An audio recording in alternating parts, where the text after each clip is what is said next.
Looking for the perfect hidden gem for your next night out? Welcome to Almost on the Lake, where the food is delicious. The service is top-notch.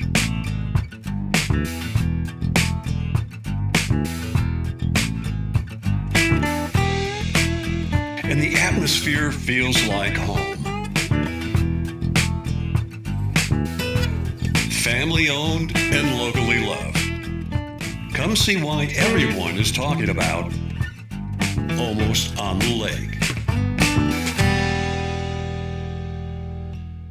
Nestled in the heart of historic downtown Wilkesboro, the 1915 offers a wedding experience like no other. Once a federal courthouse and post office, the 1915 combines rich history with timeless charm. From intimate gatherings to full-day rentals, we provide the perfect backdrop for your most cherished moments. With indoor and outdoor options, bridal and groom suites, every detail is crafted just for you. Make your wedding unforgettable at the 1915, Wilkesboro's historic wedding venue, where your story begins.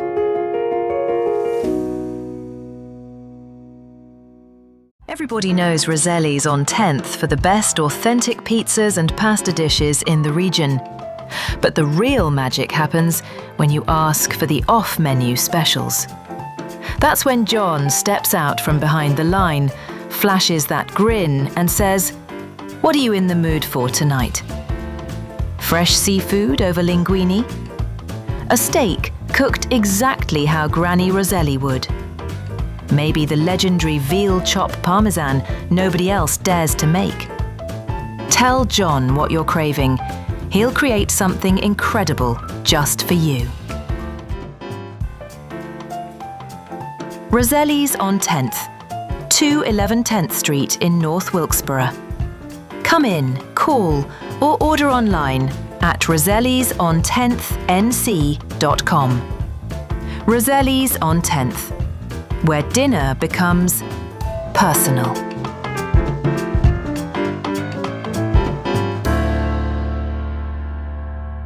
Closed captions for this episode of Life in Wilkes is brought to you by Deal Insurance Agency in Wilkesboro, an award-winning, experienced, family-owned and operated agency with service and coverage that goes above and beyond expectations. Join us on a captivating journey as we explore the charm, history, and vibrant culture of Wilkes County. Discover the hidden gems, inspiring stories, and remarkable people that make Wilkes a place worth knowing and celebrating. Join us now as we experience the unique essence of life in Wilkes. Hello, Sussanne Arrington. Welcome. Well, thank you. We're so excited to have you here today. We really are. And you've got an interesting story to tell and got some exciting events coming up. I want you to tell us about that. So let's start out. Where are you from? Originally born and raised in Birmingham, Alabama, and went to school in Auburn. And then kind of went to different places around the Southeast. I lived in Tennessee and Florida, and been in North Carolina for, I always forget. I think it's 30 years. No, I don't know, a long time. You're not that old. No, yeah. It's like, I think it was like 30-something years that I've been in North Carolina, yeah.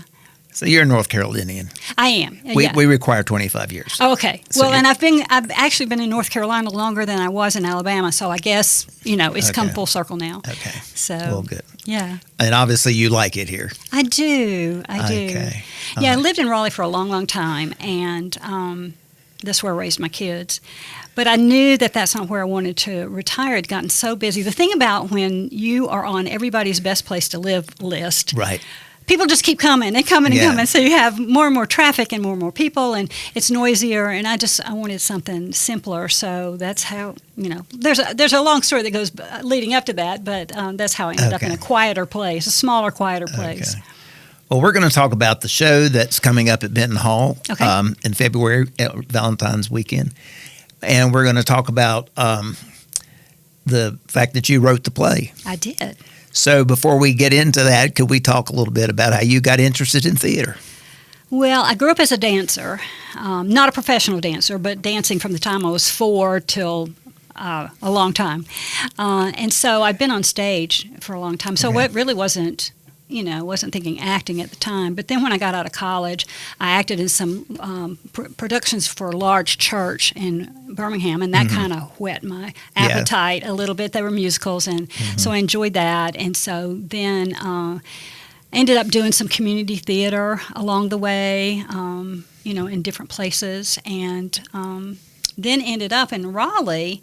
I have been part of a murder mystery troupe there for years, for like 30 years. And so that's, so I've done a lot of dinner theater type stuff with them over the years. So I always liked, performing for people. Great. So you were bitten by the bug at an early age. I guess the ham bone runs pretty deep, I guess. And so from being on stage early on. So, yeah. So a murder mystery troupe. Tell me about that. Well, it's called It's a Mystery, based in the Triangle, and a professional murder mystery troupe. And like I said, we've been doing it for like 30 years or so. Got 13 shows. I wrote all of them. And they're broad comedy, just covering a lot of different things. I mean, I think you saw the one that was on a cruise ship. Yes, we did that one at the Walker Center. And more recently we did one called Lights, Camera, Murder, which is the North Carolina version of the Academy Awards, but with, crazy people along the way. So a lot of different kinds of storylines. Some of them were historic, some of them not. Cast of crazy and evil people. So I did that for a long time. I've written for industrial videos, so I've done that. I actually started my writing career as a radio copywriter.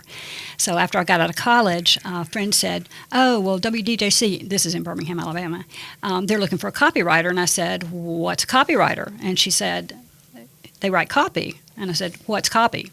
That's what I knew about it. So anyway, so I spent several years doing that, learning to write in 10, 30, and 60-second increments because you're writing commercials, and eventually ended up doing some production there as well. So that's what started it. So, a lot of times my stuff is pretty tight, pretty short, because that's the way I started writing. So, yeah. And then, I've written stuff I used to go to a large church in Raleigh that had a drama department. So I wrote some of the sketches that were done there. And so I don't know, it's just it's what ends up happening, Isn't that great? Yeah. So it wasn't on your path when you were writing it all out. But it's like sometimes you go like, was this the path? It must have been the path. Yeah. And so That's in the way, wonderful. and the way I ended up in theater here was Debo Cornett. You may know Debo. Very well. She was one of the original playmakers. Right. Yeah. And so she was my realtor. She's the one who helped me find my house. And so I've been here for 3.5 years. So 3 years ago or whatever, she called and said, "Would you mind if I give your name to David and Karen Reynolds over at Blue Moon Productions?" Yeah. And I said, "Well, that's fine." So we got together, and that's how I got started in theater here. I was doing some shows with them, Yeah. and then I did Tom Dooley a couple of years ago. That was my first one with Playmakers, and then we've got this one coming up in less than a month. Yeah. we still got some work to do. Starts February 12th. Yeah. So that's how that all started. So you start going like, well, if I'd moved to a different town, would I have, ended up in theater? Probably. Right. I don't know. Yeah. And all the places that I've lived, I've always sought out the community theater. Mm-hmm. And actually, if it was a potential place that I may go or accept an offer, I'll look it up to see if they have a community theater. Oh, really? I do. Yeah. And so I've always made a good choice there. That's yeah, good. If you move into a new town, don't know any of the people or very few, then getting involved in community theater, you suddenly learn a lot of people. Oh, people have been so welcoming, because a lot of people already knew each other, Right, when I started doing these plays, and they were just so welcoming, and I've really enjoyed getting to know such talent too. So many talented people here. It is. I'm always blown away with just the talent that's in this community. Mm-hmm. Theater, music, everything. I mean, there's art. There's just so many. Oh, I know, the art museum, just the things we have here. Mm-hmm. You probably may not see it on the surface, but it's a core of our community. and reaches out to so many different people. Yeah. To me, theater is part of the quality of life of a community. Yeah. Yeah. It is, along with our art gallery, along with the music scene we have. Yeah. Like I said, I've been very impressed with the talent. I mean, really, really great actors here. Yeah. So, so when did you start? Excuse me. You already told us when you started writing the murder mysteries, Mm-hmm. and so when you got serious about it, did you ever publish any of your scripts? Copyright any of them? No, I mean, and then pretty much for the ones I've written have been Yeah. for It's a Mystery, and so so we've used Okay. them over, and so I haven't, tried to Yeah. to seek that out, and I don't even know how you would do that, and I wouldn't do that. They're for that group to use. Gotcha. And That's great. Yeah, so, and like the one that I've written for here, which we will talk about in just a little bit, I mean, I didn't write that with the thought of, oh, maybe I could get this published or whatever. I think I would need to write things that were specifically with that goal in mind, and I have not Right. really pursued that. You're doing it because you love it. Yeah. Yeah. Well, sometimes when you're in the midst of writing, you wonder. It's like, oh my goodness, the ideas will not come. They will not descend from my brain, Yeah. So that's the painful part. But then when it starts flowing, if it eventually Yeah. it does, if there's a deadline looming, you're Yeah. going to have to let it Yeah. come out. So it gets better. That's just like trying to produce a play. People start out all enthusiastic, and then they get frustrated with long nights and lots of rehearsals, and they can't memorize their lines, and it's just and then the set doesn't work, and the lights are not working, and everything's going wrong, and you're just like, what in the world?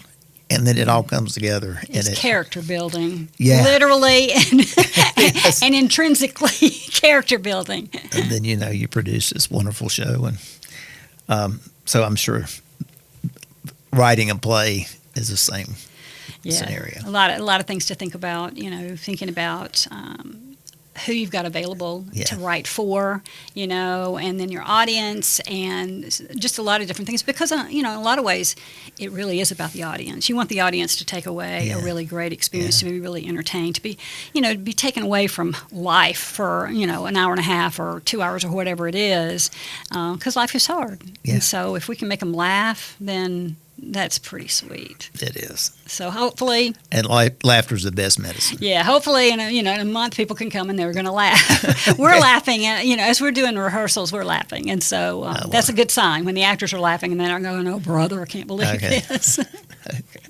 Well, okay, let's talk about your play that we're going to be doing over at Benton Hall in February. Right. So, what's the title?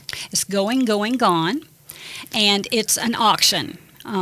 It's a little bit of Antiques Roadshow, kind of mentioning, that kind of thing, but it's an auction. And so then you have these unsavory characters that are connected with it. Oh, good. That's the thing about murder mysteries, is that most everybody is despicable in one way or another. They're not nice Yeah. people. So my character is credenza buffet sideboard of the I like it already.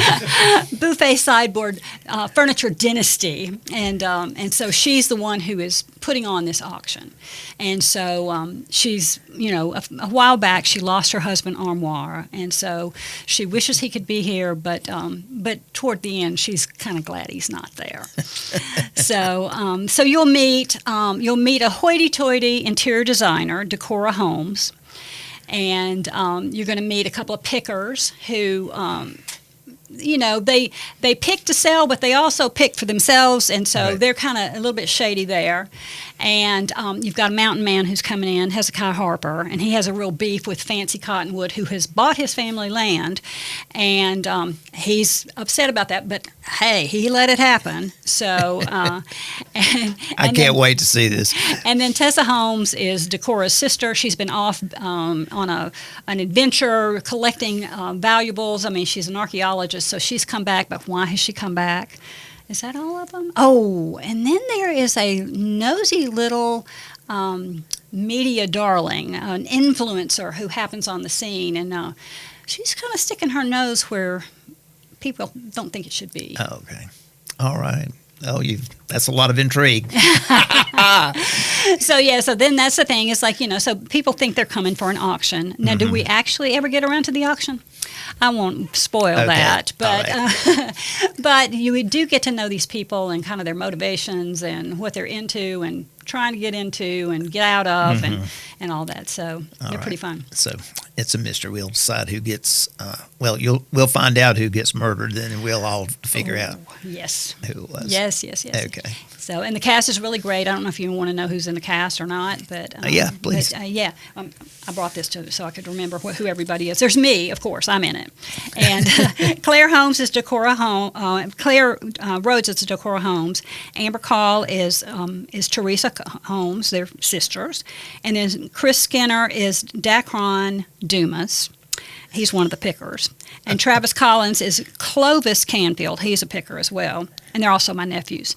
And then Chloe Skinner is Robin Birdsong. She's the one who's like the influencer, and she's also teaching children about North Carolina history and symbols. So you hear a lot of that stuff. It's an educational piece as well. Oh, wonderful. And then Luann Scheck-Snyder is Fancy Cottonwood. And she was a 4-H darling, and she has started a theme park on the mountain. So watch out for that. Well, now that you mentioned Luann, understand you and Luann are very good friends. Yes. And she influenced your arrival here in Wilkes County. Yeah. Tell us about that. Well, we go way back. We actually, we both lived in Raleigh at the same time, but we actually met in Wilmington at an audition for a commercial. And I remember meeting her in the holding area. And here's the thing about sometimes with you go to these auditions, people try to psych each other out and all this stuff. It's like, I'm not going to play that game. I mean, it's silly. So I remember telling her, I said, okay, this is what you're going to need to do when you go back there. Is they want you to do this and that. So we started chatting, and we found out that we both lived in Raleigh, and our sons played on the same soccer team. So we would have eventually met anyway. But it's just a more interesting story that we met over in Wilmington instead of in Raleigh. And so we were friends for years and years, and she did some of the murder mysteries with me along the way, and then she went back to Texas and all. And then she moved here. If I've been here for 3.5 years. They must have moved here maybe 6 years ago, she and her husband. And I, to be honest, I'd never heard of North Wilkesboro before. And so anyway, when it was time for me to think about moving from Raleigh, I started looking at smaller towns. My younger son lives in Charlotte. I wanted to get a little closer to him. Not in Charlotte, but closer. Right. So I started investigating small towns in the area. And there were some really cute little towns. But I really started thinking, too, it would make more sense if I had the start of a support system in a town rather than moving to a place where I didn't know anybody. Mm-hmm. And so that's how I ended up here, in North Wilkesboro, because Luann and her husband were here, and they've been great to help me acclimate to the area. And she helped me get my house, find a house. Right. And so that's how that all happened. And so she's in the show too. She's going to be hysterical as Fancy Cottonwood. So darling of the 4-H club. Yeah, she's quite a character. She is indeed. She always has fun on stage. Oh, she does. We played opposite each other in Southern Hospitality. That's right. And we had such fun doing that. That's right. And we played a little bit in Southern Hospitality. Yeah. Not a lot, but a little bit there. Yeah. Yeah. So that was the third of the trilogy with the Pharaoh gang, Texas. The Futrell sisters. Yeah. Yeah. Those were a great plays. They were so fun, and really, just the humor involved. It's Jones Hope Wooten. They were the authors of the 3 plays that we did over at Blue Moon, and really so funny. And my character was, can you imagine, over the top crazy, and I might have been typecast in that. I don't know, but anyway, they were a lot of fun, and a lot of talent there too. All right, can you tell us a little bit about the murder mystery theater experience for Valentine's? So basically, I don't know everything because I'm not doing the behind-the-scenes things, but there should be charcuterie boards, or we were talking about hors d'oeuvres might be a word that people know more, little snack things, kind of heavy snacks and some wine and drinks.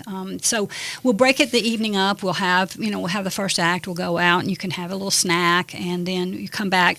There's going to be several scenes going on or several acts going on, and then there'll be an opportunity for the audience to form a detective agency agency, and they can come up with a question that they can ask the people who are remaining, the suspects, and then they'll get to try to vote. So who do they think did it and why? And so then we'll wrap the whole thing up. So it'll be it's a comedy. It's not gruesome. It's Right. it should be a lot of fun. So Okay. like I said, with crazy characters. All right. No blood on stage. No, Okay. no, but unconventional. I'll just leave it at that. Unconventional deaths. I'll just leave it at that. Okay. I don't think you'll see it coming. All right. We'll have to come to see. That's right. Yes, that's your teaser right there. You have to come and find out. And so it's going to be February 12th, 13th, and 14th at 7 o'clock. And then Sunday, the 15th at 3 p.m. matinee. That's right. So it's just one weekend, Valentine's weekend. One weekend only. So- Buy your tickets now. It's limited seating. It's going to be in what we Right. call the black box. Right. And do you want to tell people what the black box is? Well, it's more simplified theater, smaller. I think it seats 60-ish. Right. Is the max that it would seat. So if you're used to going to the big productions, it's a lot smaller than that. It's more intimate, which I think suits this genre Perfect. great. Yeah. And so it's kind of basic. We're not doing a lot of don't expect big sets and all of that kind of thing. We're kind of building our set as we go, and I think as you watch, you'll understand what I'm talking about. I don't want to give away too much, but so it is going to be we don't have a lot of whistles and bells and lots of costume changes and stuff like that, which is great. That means we're just streamlined and we can zip, zip, zip, zip and do what we need to do, which is eliminate a couple of people. So also got a couple other things come up at Benton Hall, too. I understand. What's going on? Right. So a couple of my cast members are actually also in Pride and Prejudice, which is coming in the middle of March. And it's directed by Nicole Collins. And so that should be that's going to be one of the big productions like we were just talking about. Yeah, It's going to be in the big theater. So you are going to have the sets and the props and the costumes and all of that kind of thing.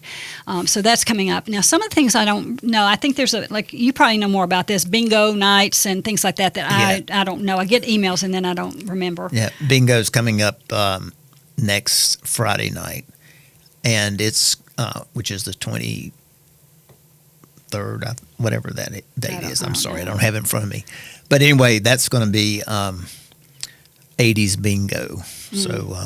So you dress up for that? You do. Okay. Wear your 80s clothes that you have in your closet, or go buy some at the thrift store. But fix your hair up, come. It's going to be the big hair and those. It's going to be neon lights and just a fun time, just to put another twist to bingo. Well, that'll be fun. And then coming in the summer will be the 25th anniversary of Tom Dooley. And by the way, you will hear mentions of Tom Dooley in this upcoming mystery. I won't give you too many details on that, but this mystery also should let you know that Gone has a lot of references to Wilkes County things and people, as well as North Carolina. So some of this is kind of a love letter to Wilkes. I mean, there's some good, I say love letter, but they're funny references.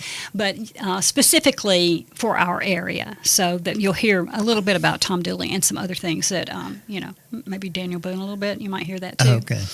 And so then that leading up to then the 25th anniversary of Tom Dooley, a Wilkes County tradition. Legend. Okay. Yeah. That's coming up in the summer, and so auditions will be coming soon. I think I'm not sure. February, 23rd and 24th, I think. Okay. So that's coming up. So those are the things that I know about, and then after that, it's on you because I don't know. Well, that gets us through half the year at least. Yeah, that's right. Anyway. Lots of entertainment, lots of opportunities to be entertained, and hopefully some of it for laughter and some of it for cultural enrichment. I'd say Pride and Prejudice is probably for more cultural enrichment. Yeah. This is, I was joking the other day, is some people were required to read it in high school. Mm-hmm. It seemed like we had to read. I'm not sure we had to read the whole thing. But anyway, I read the Cliff Notes. And I got to see.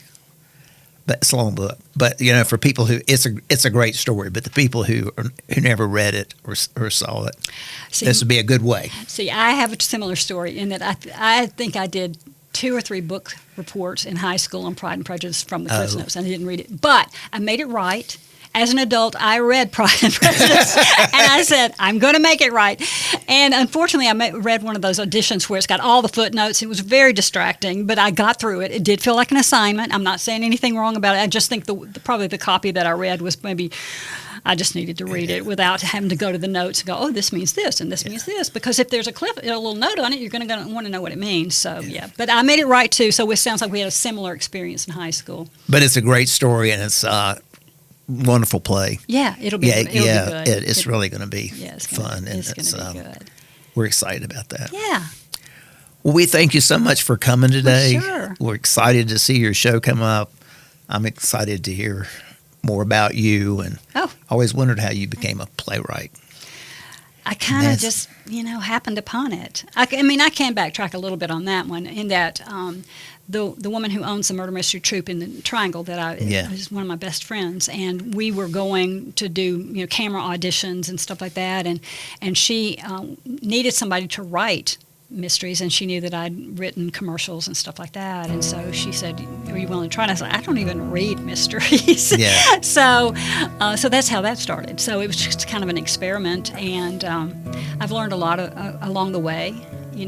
Hopefully they've gotten better. Yeah. That I've become a better writer, hopefully, as time has gone by. Yeah. Okay. Well, Susanne, it's been a pleasure having you here today, and I really look forward to seeing this. Good. I think it's going to be a great show. I hope everybody comes. Thank you so much for having me. I appreciate it. Absolutely.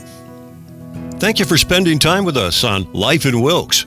We value you as a viewer and appreciate when you share the show with your friends and family. Be sure to bookmark our channel and join us again on the next episode of Life in Wilkes.